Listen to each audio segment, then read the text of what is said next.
start running again or squatting again or, playing golf or tennis or something, and you're still worried and have all these traits, but it's almost like you're building a case to yourself for resiliency.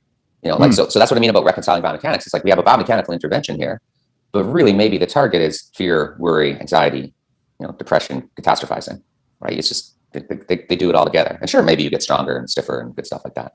I like that phrase, like you're building a case. It's like if you present to your knee credible evidence that it is still healthy enough to run, to hike, to swim, to bike, to lift weights, what happens then? If you do that, you present that case, what changes? Why does the pain improve?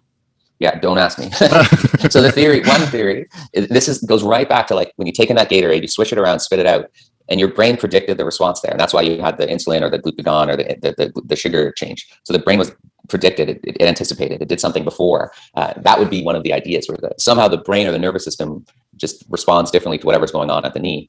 And you could have I think you can actually have specific tissue chemical changes going on there. Because the way the nervous system works, it's not just bottom up. Right? It's not just sending information from the knee. Like nerves can have trophic or can inject chemicals, excrete chemicals the other direction as well. Right? It's so interesting. Like neurogenic inflammation, when you have a cut, you see redness around it when you're healing. That's what the nerves did. There's other things I'm not a neuroimmunologist, but there's things that are excreted down there. Make you more sensitive stuff. Well, that's my favorite, like substance P. That's one of them. They didn't even try to come up with a name. They just said, "Oh, it's substance P. How's that any better than stuff?" So, I mean, what would your advice to a runner be if they have been told they have? And I presume you get this in the clinic. I don't know if you want to use a specific example. Specifical? That's not a word. Yeah. Specific example. How do you advise runners? What do they need to think about if they've been told they have knee arthritis and maybe they've even been advised to stop running? Yeah. What are some of the things you need to think about? I ask them what they think. Like, how have you felt? And it's what's so interesting. It's like, when do you feel better? When do you feel worse? And so often it's like, oh, I feel better when I'm running. And I'm like, okay, well then we got to run, man.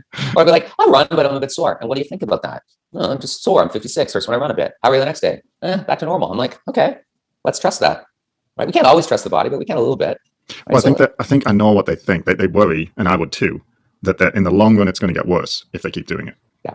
So this is where you have to talk about the research. I say, well, in the long run, it doesn't seem to make it worse. And then I would also say, what do you think is going to happen? And I would say more to women, like, and just jokingly, I'm like, okay, so you're worried about getting a hip replacement or something like that. And I said, well, what would you rather have, a hip replacement or be dead? And they'd be like, what? And I said, well, you get a hip replacement, but the other thing that happens, running or hopping and skipping, these things can kind of build running doesn't build your bone density as much. I thought it did 15 years ago. I'd be like, well, running would build your bone density. And if you don't run and you have low bone density, what can happen to you?